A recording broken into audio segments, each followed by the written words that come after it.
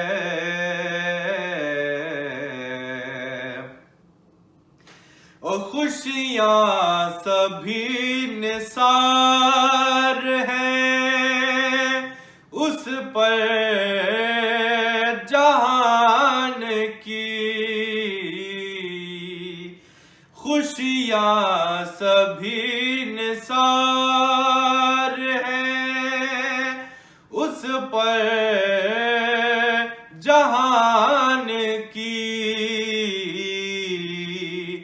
جس کو غم حسین میں رونا قبول ہے اور گزرا جہاں جہاں سے نواسا رسول کا اب تک وہاں خدا کے کرم کا نزول ہے اب تک وہاں خدا کے کرم کا نزول ہے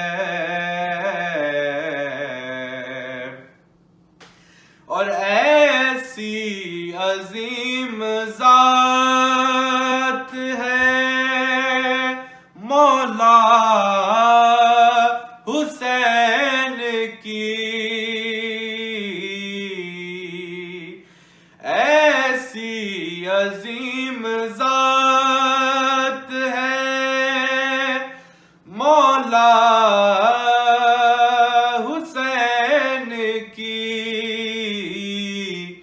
جس کے لیے رسول کے سجدوں میں طول ہے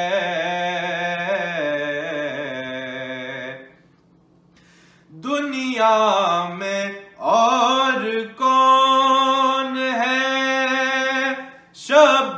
شبیر کے بغیر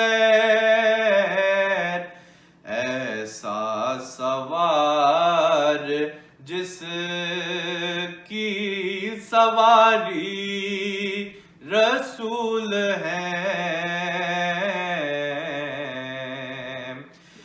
اور جس کے لیے یزید نے اتنے ستم کیے جس کے لیے یزید نے اتنے ستم کیے وہ تاج تو حسین کے قدموں کی دھول ہے وہ تاج تو حسین کے قدموں کی دھول ہے میرا حسین باغ نبوت کا پھول ہے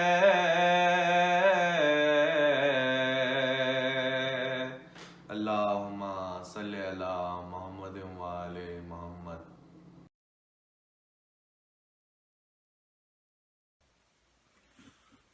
آپ سب کو آج کے جشن کی بہت بہت مبارکباد۔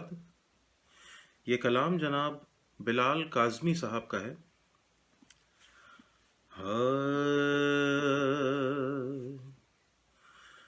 عرض در حسین سے گر رابطہ نہ ہو، عرض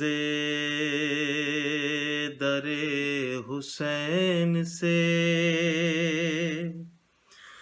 گر رابطہ نہ ہو، ہم کیا ہے آسمان کا قد بھی بڑا نہ ہو، ہم کیا ہے آسمان کا قد بھی بڑا نہ ہو،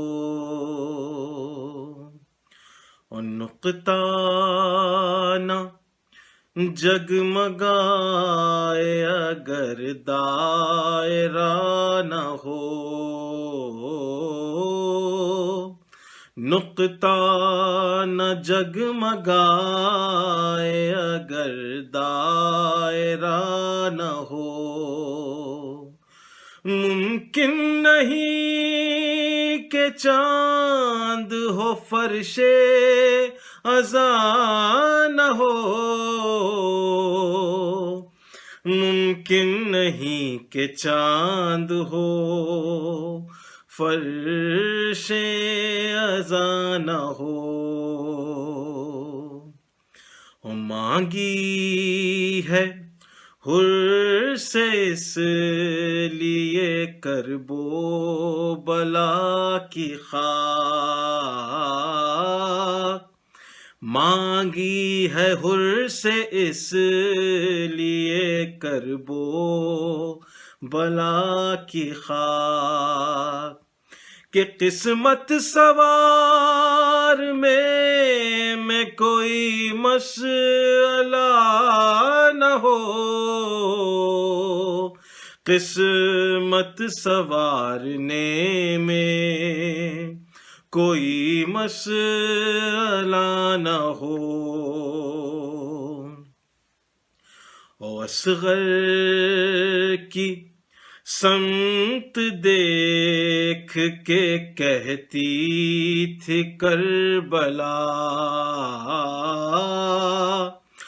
اصغر کی سمت دیکھ کے کہتی تھی کربلا، جیتے گا آج وہ جو کبھی بھی لڑا نہ ہو، جیتے گا آج وہ جو کبھی بھی لڑا نہ ہو، اور عیسیٰ بھی بھیجتے ہیں مریضوں کو کربلا، عیسیٰ بھی بھیجتے ہیں مریضوں کو کربلا، ایسے مریض جن کی جہاں میں دوا نہ ہو، ایسے مریض جن کی جہاں میں دوا نہ ہو، اور لٹ جائیں ایک رات میں سجدوں کے قافلے، لٹ جائیں ایک رات میں سجدوں کے قافلے، اشک غم حسین اگر جاگتا نہ ہو، اشک غم حسین اگر جاگتا نہ ہو،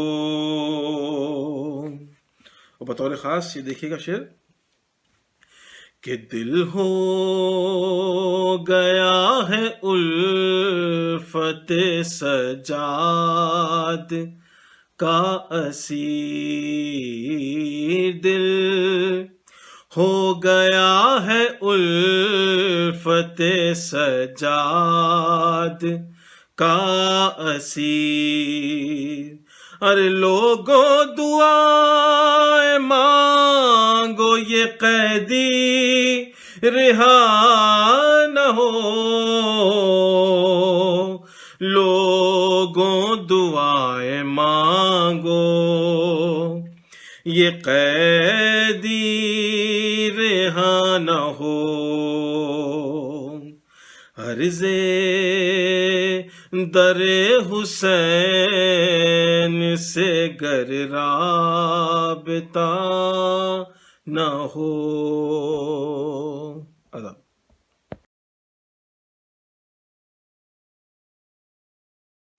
بر محمد وآل محمد صلوات، اللہم صلی علی محمد وآل محمد۔ آپ تمام مومنین و مومنات کو جشن ولادت مولا حسین علیہ السلام بہت بہت مبارک ہو۔ اپنے چچا کا کلام جناب آب جعفری صاحب کا پیش خدمت ہے مولا حسین کی شان میں۔ ایک اور درود بھیجیں محمد وآل محمد پر۔ اللہم صلی علی محمد وآل محمد وعجل فرجہم۔ وہ سر جو بر سر نیزہ دکھائی دیتا ہے، وہ سر جو بر سر نیزہ دکھائی دیتا ہے، وہ سر جو بر سر نیزہ دکھائی دیتا ہے، فراز عرش سے اونچا دکھائی دیتا ہے،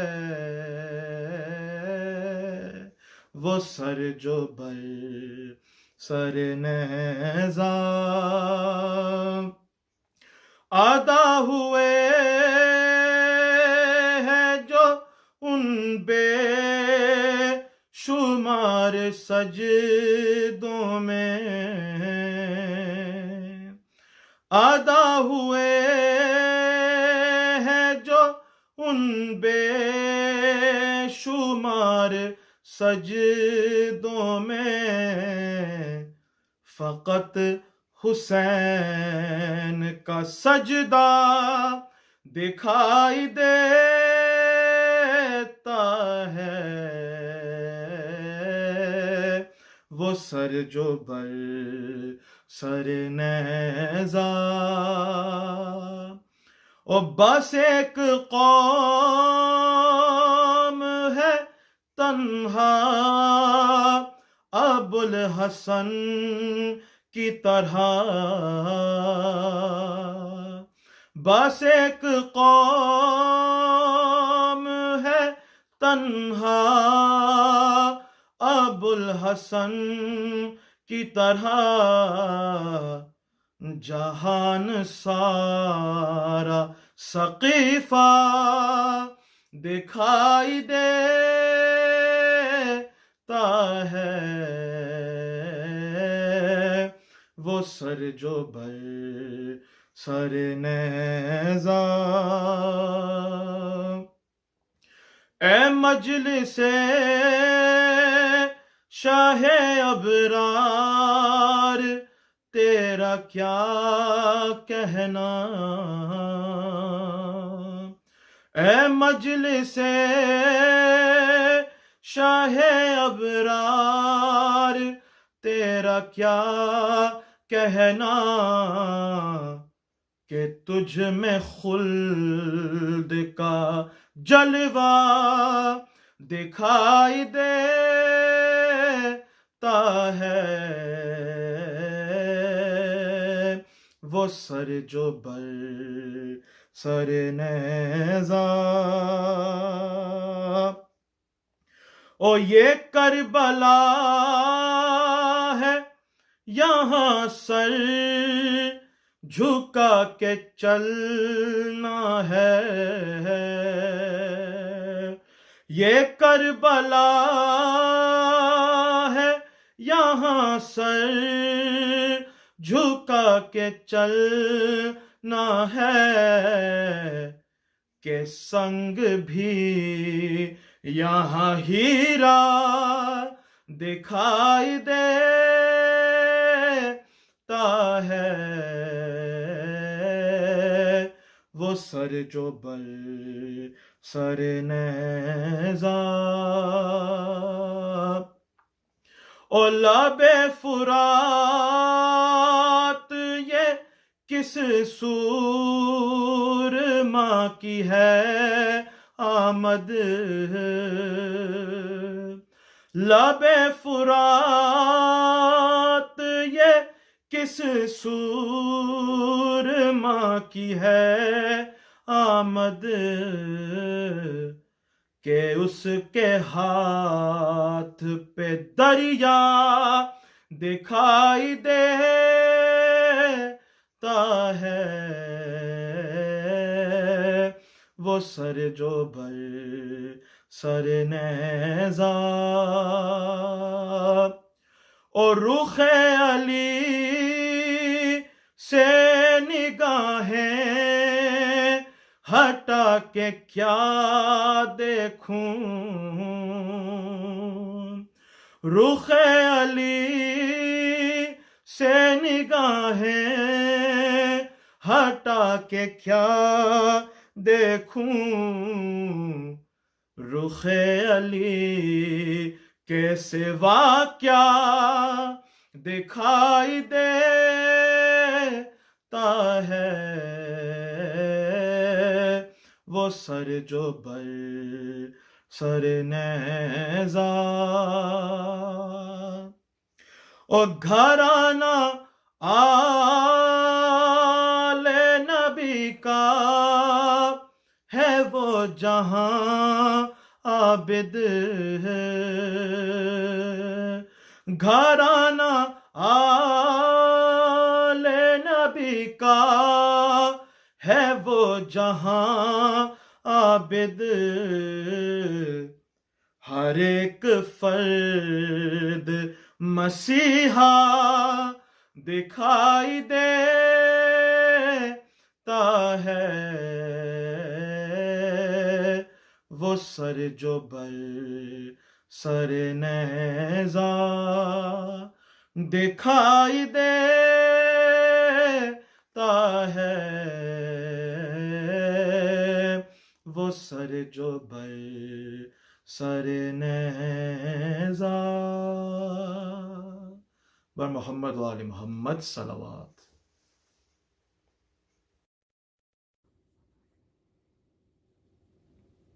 السلام علیکم ورحمۃ اللہ وبرکاتہ۔ جشن ولادت امام حسین علیہ السلام آپ سب کو بہت بہت مبارک ہو۔ میں دو شعر شاعر اہل بیت جناب محبوب انصاری صاحب کے کلام کا پیش کر رہا ہوں، پھر اس کے بعد مختصر سا ایک کلام مرحوم سچے انکل کا مولا کی شان میں۔ مل کے بلند آواز میں درود بھیجیے محمد و آل محمد پر۔ اللہم صل علی محمد و آل محمد وعجل فرجہم۔ اگر وجود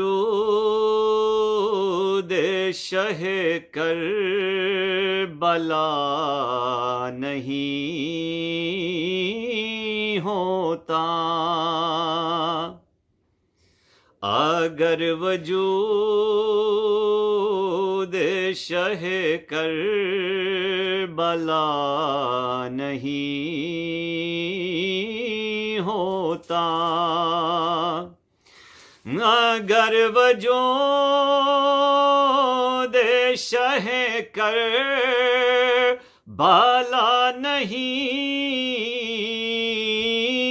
ہوتا، کہیں زمانے میں ذکر خدا نہیں ہوتا، کہیں زمانے میں ذکر خدا نہیں ہوتا، حسین کرتے نہ سجدہ اگر تہے خنجر، حسین کرتے نہ سجدہ اگر تہے خنجر، کسی کو کعبے کے رخ کا پتہ نہیں ہوتا، کسی کو کعبے کے رخ کا پتہ نہیں ہوتا، بتاؤں پھر کہاں قرآن کی آیتیں آتی، بتاؤ پھر کہاں قرآن کی آیتیں آتی، اگر جہاں میں در سیدہ نہیں ہوتا، اگر جہاں میں در سیدہ نہیں ہوتا، اگر وجود شہ کربلا نہیں ہوتا۔ درود بھیجیے محمد و آل محمد پر۔ اللہم صل علی محمد و آل محمد وعجل فرجہم۔ کر لوں بس ایک بار زیارت حسین کی، کر لوں بس ایک بار زیارت حسین کی، دیکھیں کب ہوگی ہم پہ عنایت حسین کی، کر لوں بس ایک بار زیارت حسین کی، دل میں جلا کے شمع عقیدت حسین کی، او دل میں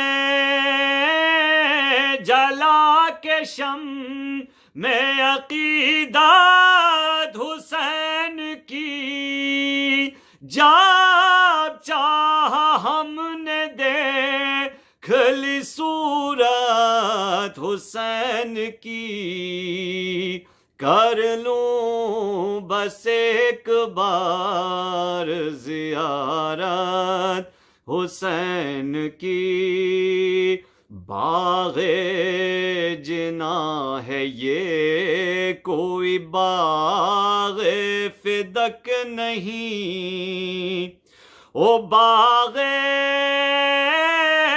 جنا ہے یہ کوئی باغ فدق نہیں، جو چھین لیں گے آپ وراثت حسین کی، کر لوں بس ایک بار، لے لے ہزار بار غلامی کی وہ سند، او لے لے ہزار بار غلامی کی وہ سند، بیکار ہے بغیر حسین کی. وہ شعر دیکھیے گا. زلف رسول ہاتھوں میں مثل مہار ہے, زلف رسول ہاتھوں میں مثل مہار ہے, اور زلف رسول ہاتھوں میں مثل مہار ہے, میزی پہ چل رہی ہے رسالت حسین کی, کر لوں بس ایک بار سجدے کو طول دیتا رہا فخر انبیاء, وہ سجدے کو طول دیتا رہا فخر انبیاء, کی اطاعت خدا میں اطاعت حسین کی. اور یوں ہی نہیں اٹھائے ہیں قدرت نے کے ناز, اور یوں ہی نہیں اٹھائے ہیں قدرت نے کے ناز, نام خدا ہے آج بدولت حسین کی. بن کر گلے میں طوق لپٹ جائے گی نماز, بن کر گلے میں طوق لپٹ جائے گی نماز, شامل نہیں گرس میں مودت حسین کی. آخری شعر پیش کر رہا ہوں. حق ہے اسے جو چاہے جہاں جب طلب کرے, وہ حق ہے اسے جو چاہے جہاں جب طلب کرے, ہر قطرہ لہو ہے امانت حسین کی, کر لوں بس ایک بار زیارت حسین کی, دیکھیں کب ہوگی ہم پہ عنایت حسین کی, کر لوں بس ایک بار زیارت حسین کی. بر محمد و آل محمد صلوات. اللہم صل علی محمد و آل محمد وعجل فرجہم. ایک سورہ فاتحہ کی درخواست ہے اپنے اپنے مرحومین شہداء کے لیے, خاص کر کے مرحوم سچے انکل کے لیے. سورۃ المبارکۃ الفاتحہ.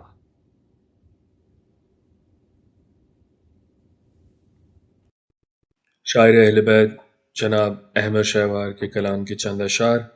ایک بار بآواز بلند نعرہ صلوات. اللہم صل علی محمد و آل محمد. صدا جو سبز رہے وہ شجر حسین کا ہے, صدا جو سبز رہے وہ شجر حسین کا ہے, بقائے دین خدا بھی ثمر حسین کا ہے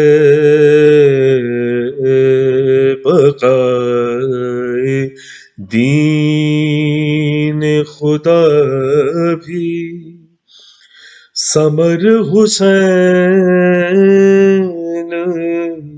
کا ہے وہابیت کو جلن ہے تو کربلا ہی سے ہے وہابیت کو جلن ہے تو کربلا ہی سے ہے یزیدیت کو اگر ہے تو ڈر حسین کا ہے یزیدیت کو اگر ہے تو ڈر حسین کا ہے عجیب شان سے اڑتا ہے عرش پہ فطرس عجیب شان سے اڑتا ہے عرش پہ فطرس متاع فخر بدن پہ وہ پر حسین کا ہے متاع فخر بدن پہ وہ پر حسین کا ہے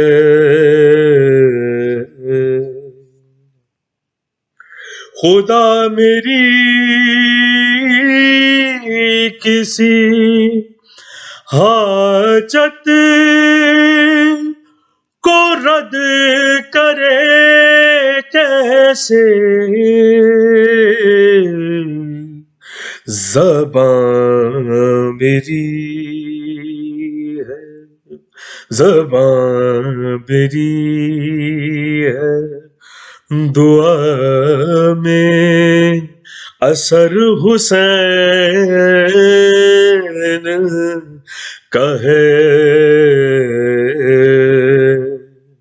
زبان میری ہے دعا میں اثر حسین کا ہے یہ بات ہر کے مقدر سے پوچھئے جا کر دلوں کی کایا پلٹنا ہنر حسین کا ہے دلوں کی کایا پلٹنا ہنر حسین کا ہے فراز نیزہ پہ توحید کی زبان بن کر جو سر بلند ہوا ہے وہ سر حسین کا ہے. جو سر بلند ہوا ہے وہ سر حسین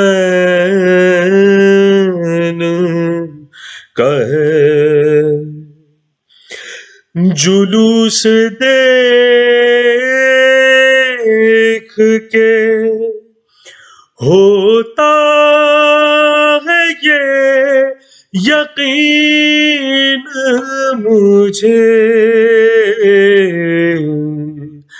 رکا نہیں ابھی جاری سفر حسین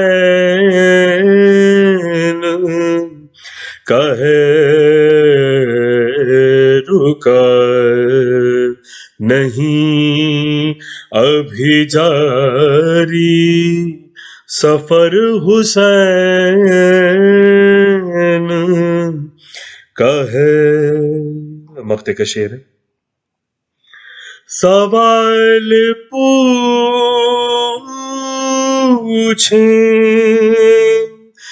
گے منکر نکیر کیا شہوار جو سو رہا ہے لحد میں اگر حسین کا ہے. جو سو رہا ہے لحد میں اگر حسین کا ہے. صدا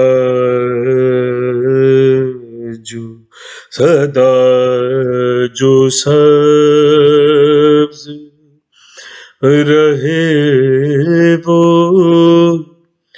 شجر حسین کا ہے.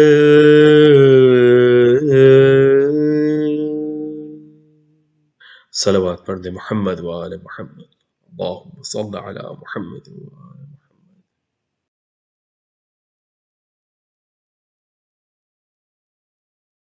مومنات،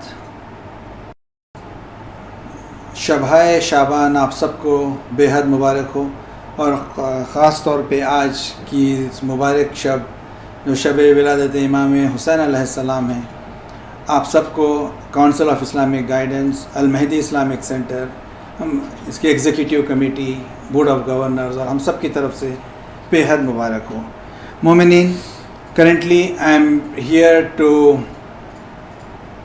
present you a trailer which is going to highlight the virtual presentation for the new building project which is going to inshallah start soon, and you are going to hear the announcements inshallah very soon.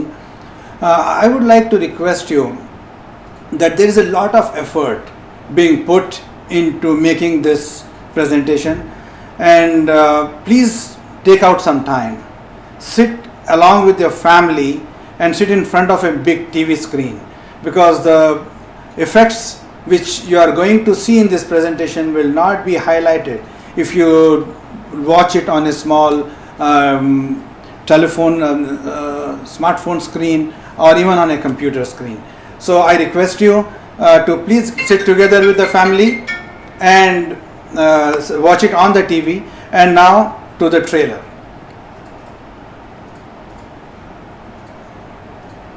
It's been a long journey, but our goal is within reach. And now we build.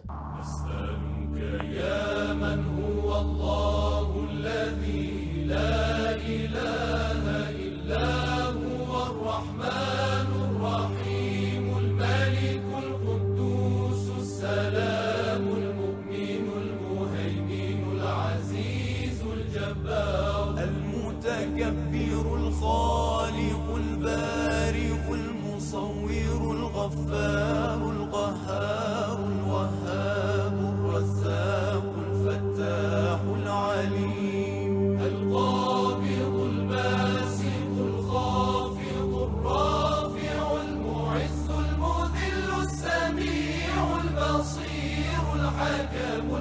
اللطيف الخبير الحليم العظيم الغفور الشكور العلي الكبير الحفيظ المقيم الحسيب الجليل الكريم الرقيب المجيب الواسع الحكيم.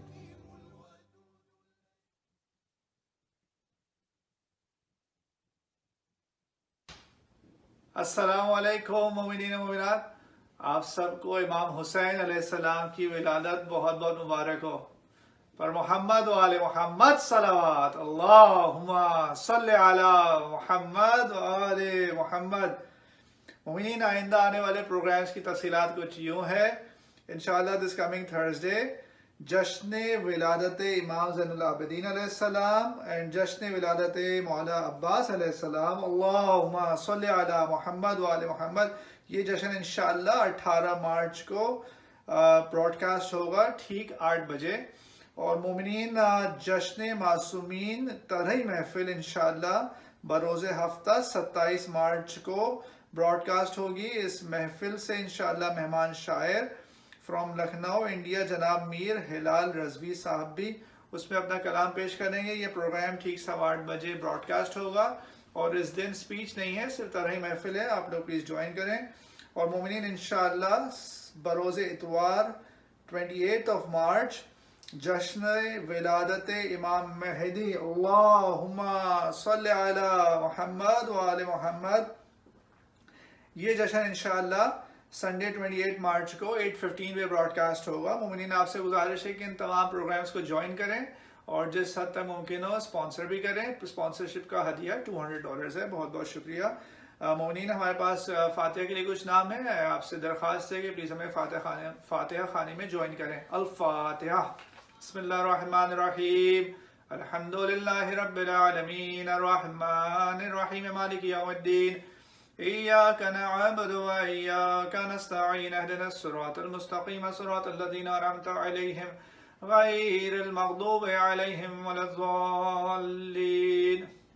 بسم الله الرحمن الرحيم. قل هو الله أحد الله الصمد لم يلد ولم يولد ولم يكن له كفوا أحد. بسم الله الرحمن الرحيم. قل هو الله أحد الله الصمد لم يلد ولم يولد ولم يكن له كفوا أحد. بسم الله الرحمن الرحيم. قل هو الله أحد الله الصمد لم يلد ولم يولد ولم يكن له كفوا أحد. اللهم صل على محمد وآل محمد. اللهم صل على محمد وآل محمد. اللهم صل على محمد وآل محمد. یا اللہ، ہم اس سورہ فاتحہ کو اصال کرتے ہیں ناظرین کے تمام محرومین کے لیے، شہدائے ملت جعفریہ کے لیے، اور خصوصاً مرحوم اصغر رضوی، مرحوم مرزا علی اکبر، مرحومہ رشید النساء بیگم اور مرحوم سید محمد عسکری. یا اللہ ان تمام مرحومین کے برزخی حالات کو بہتر فرما. الہی آمین. اب ہم گزارش کریں گے مولانا صاحب سے کہ اپنے خطاب کا آغاز کریں. پر محمد و آل محمد صلوات. اللہم صلی علی محمد و آل محمد وعجل فرجہم.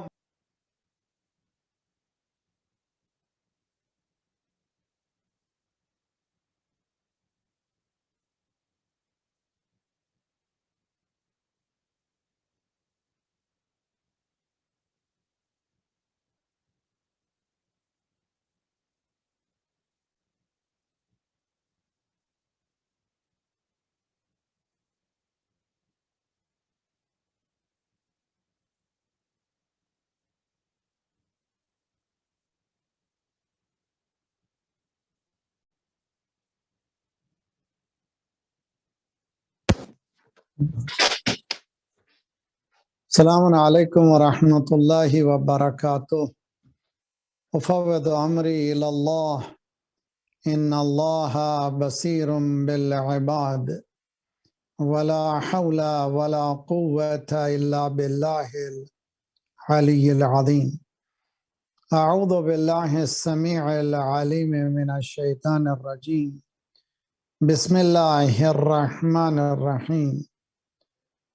الحمد للہ الذی اظہر الوجود من العدم ورقم على لوح الانسان من اسرار القدم وعلمه البيان ما لم يعلم والصلاة والسلام على أول بحرين تشعب من بحر الهوية وأول صبح لاح من أفق الأحدية وأول شمس أشرقت في السماوات الأزلية نذير العوالم الإمكانية بشير الخلائق العرفانية لوح المحفوظ السبحانية صاحب أصل ما في الوجود صاحب لواء الحمد ومقام المحمود أبي القاسم محمد اللهم صل على محمد وعلى محمد وعجل فرجهم وأهل بيته الطيبين الطاهرين المعصومين لا سيما بقية الله في الأراضين صاحب العصر والزمان خليفة الرحمن إمام الإنس والجان الذي بيمنه رزق الورى وبه ثبتت الأرض والسماء اللهم عجل فرجه الشريف حجت خدا اتصال دو جہاں کے درمیان ایک واسطہ ہے، ایک وسیلہ ہے.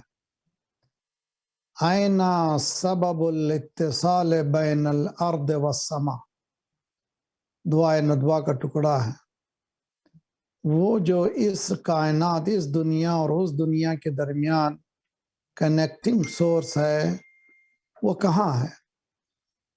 ان کا وجود حجت ہونے کی وجہ سے، مظہر ذات پروردگار ہونے کی وجہ سے ہر طرف ہے. حجابات ان میں نہیں، ہم میں ہے. جب تک ہم اپنی زندگی میں اس قابل نہیں بنائیں گے کہ وہ نور الہی کی زیارت ہم کر سکیں اور ان کی حکومت عادل میں جا سکیں، اس وقت تک یہ ہمارے سامنے سے پردے ہٹنے والے نہیں ہیں. کوشش بلیغ صحیح کرنی چاہیے. انسان اپنے بلیف میں سچا ہو اور اپنے عمل میں سنسیئر ہو، اور پھر انہیں حجت خدا مانے، اور جہاں فکری اور جسمانی تیاری کے ساتھ دعا کریں کہ مولا کا ظہور جلد سے جلد ہو جائے. آج کی ہمارے لیے عید یہی ہو کہ مولا کا ظہور ہو جائے. یقیناً اس راہ میں شہادت ہی کیوں نہ ہو. بسم اللہ الرحمن الرحیم. اللہم کل ولیک الحجت ابن الحسن صلواتک علیہ وعلی آبائے فی هذه الساعة وفی کل ساعة ولی وحافظ وقائد وناصر ودلیل وعینا حتی تسکنہ ارضک طوعا وتمتعہ فیہا طویلا. اور پھر یہ قرآنی دعا، ربنا لا تؤاخذنا ان نسینا واخطأنا ربنا ولا تحمل علينا إسرا كما حملته على الذين من قبلنا ربنا ولا تحملنا ما لا طاقة لنا به واعف عنا واغفر لنا وارحمنا أنت مولانا فانصرنا على القوم الكافرين. أما بعد فقد قال الله وهو أصدق القائلين وقوله الحق. بسم الله الرحمن الرحيم. وجعلناهم أئمة يهدون بأمرنا وأوحينا إليهم فعل الخيرات وإقام الصلاة وإيتاء الزكاة وكانوا لنا عابدين. سب سے پہلے یہ مبارک و مسعود ولادت کی مبارکباد ہم پیش کرنے کی سعادت حاصل کریں گے اس حجت خدا کی خدمت میں جو ہمارے اور اللہ کے درمیان رابطہ ہے، ایک وسیلہ ہے، ایک واسطہ ہے. اور اس کے بعد ان کے ڈیپیٹیز دنیا بھر میں سیلفلیسلی جو دین مبین اسلام کی خدمات انجام دے رہے ہیں. اس کے بعد مراجع رہبر معظم اور آپ تمام مومن و مومنات کو آج کی رات، کل کا دن، یہ دن ایام مبارک کرے انشاءاللہ.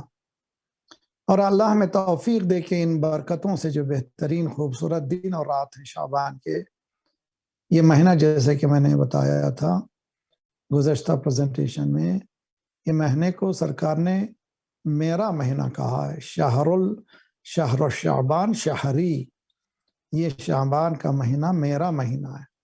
رجب اللہ کا مہینہ ہے، رمضان اللہ کا مہینہ ہے. 2 مہینوں کے درمیان ایک مہینہ ہے شعبان. اور یہ بھی اچھی طرح سے سمجھنا چاہیے کہ یہ زمانہ، یہ مہینہ اپنے اعمال کے ذریعے سے، اپنے کردار سازی کے ذریعے سے سانچنے کا زمانہ ہے، اور شب قدر اس کے فروٹس کو ریپ کرنے کا زمانہ ہے.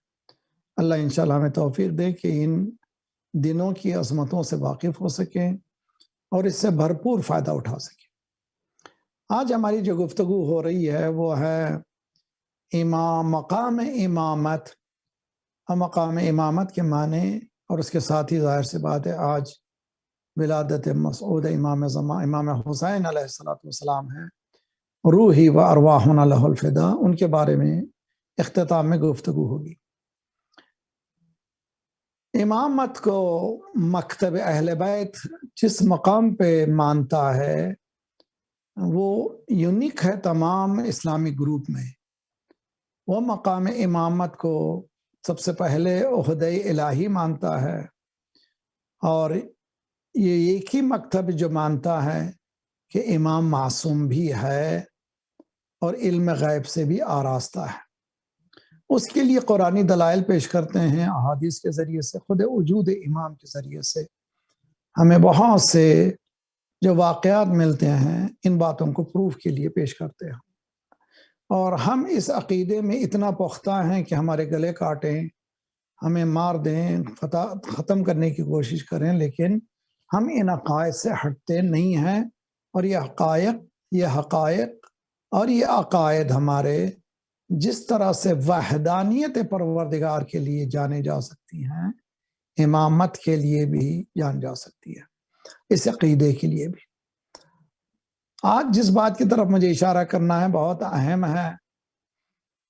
2 افراط و تفرید کے لائن کے درمیان ایک درمیانی راستہ ہے، وہ مقام امامت ہے.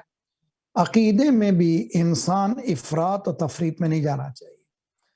ایکسیسو ڈیفیشنسی دونوں تباہی ہیں. جیسے کہ مولانا نے فرمایا الیمین والشمال مضل الطریق الوسطی ہی الجادہ. رائٹسٹ لیفٹسٹ ہو جانا گمراہی ہے، درمیانی راستہ ہی صحیح راستہ ہے. اس کے لیے افراط و تفرید سے بچنے کی راہیں کیا ہیں؟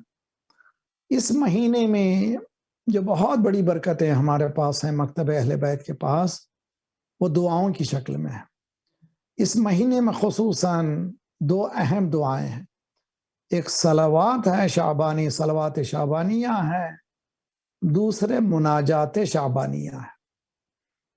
صلوات شعبانیہ مولا امام سجاد علیہ السلام کی عنایت کردہ صلوات ہے جو دعا کی شکل میں ہے، بہت ہی خوبصورت. زوال سے پہلے، ظہر سے پہلے پڑھا کریں. اور آج کل خوبصورت پڑھنے والے آپ کو آن لائن بھی مل جائیں گے، ان کو لگا کے سن سکتے بھی ہیں اور اپنی زبان سے جاری بھی کر سکتے ہیں. اور اردو ٹرانسلیشن بھی میں نے دیکھا آج کہ یوٹیوب میں ان صلوات کا، مناجات شعبانیہ کا آن لائن موجود ہے. اس کو ضرور روزانہ جتنا ہو سکے سنیں. جہاں سنیں اور پڑھیں، سمجھنے میں روزانہ اگر ایک جملہ بھی ہم سمجھنے کی کوشش کریں تو ہماری زندگی بدلنے، ہمارے عقائد کو ٹھیک کرنے کے لیے بہترین راستہ ہے. اور یہ درود جو ہے شروع ہوتا ہے اللہم صلی علی محمد وآل محمد شجرۃ النبوہ وموضع الرسالہ ومختلف الملائکہ ومعدن العلم واہل بیت الواحی. یہ ایک لفظ جو ہے بہت زیادہ گہرا ہے. درود ہو محمد و آل محمد پر. کون ہے یہ محمد آل محمد؟ نبوت کے شجر ہے. نبوت کیا ہے؟ شجرہ طیبہ ہے، سورہ ابراہیم. اور موضع الرسالہ، مقام رسالت جس طرح سے ہے یہ مقام امامت بھی ہے. اور مختلف الملائکہ، جہاں قرآن کہتا ہے تنزل الملائکۃ والروح، ملائکہ نازل ہوتے ہیں، ہوتے رہیں گے، مقام نزول ملک در محمد و آل محمد ہے. صلوات پڑھے محمد و آل محمد. اللہم صلی.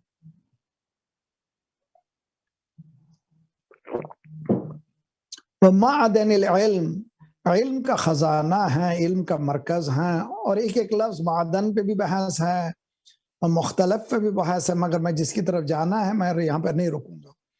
وہ اہل بیت الوحی، یہ وحی کے اہل بیت ہیں. ایک جگہ ہے اہل بیت النبوہ، یہاں اہل بیت الوحی. یہ خصوصیت ہے اس گھرانے کی، یعنی ان کا رابطہ اس دنیا سے یقینی ہے. اللہم صلی علی محمد و آل محمد، درود ہو محمد و آل محمد پر.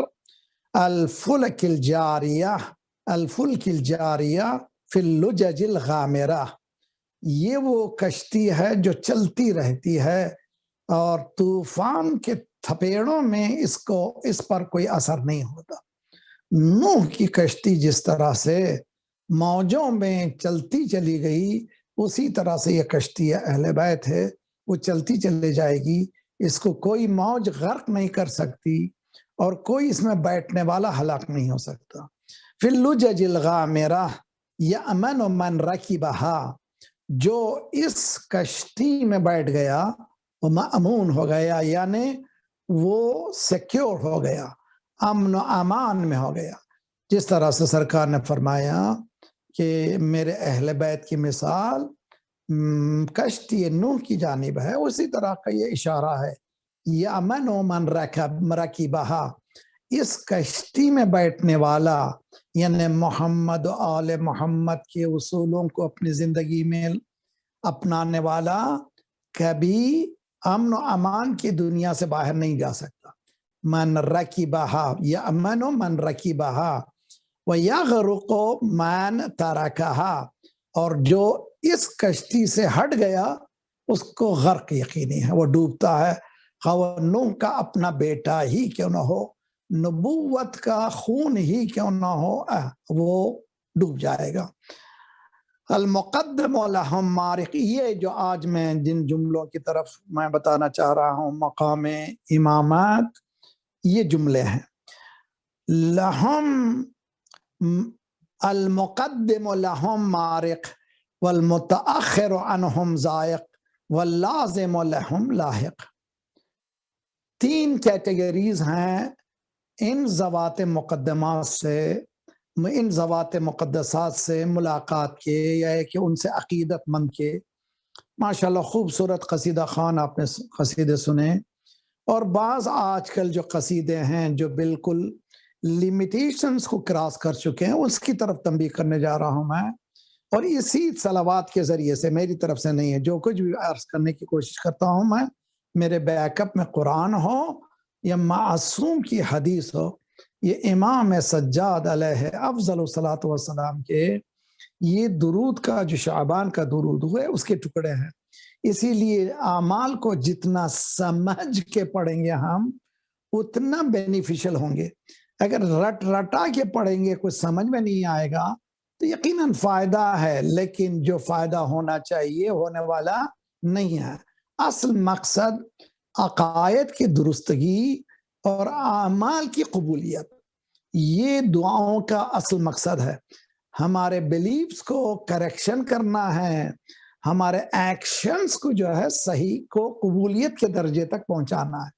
ان تک نہیں پہنچے تو ہمارے اعمال قبول ہونے والے نہیں ہیں، اور ان تک پہنچنے میں ذرا غلطی کی تو ہمیں علی ملیں گے، جو وہ علی جس کو رسول اللہ نے پیش کیا وہ علی ملیں گے نہیں، وہ اللہ نے جس علی کو پیش کیا وہ علی ملنے والے نہیں ہیں.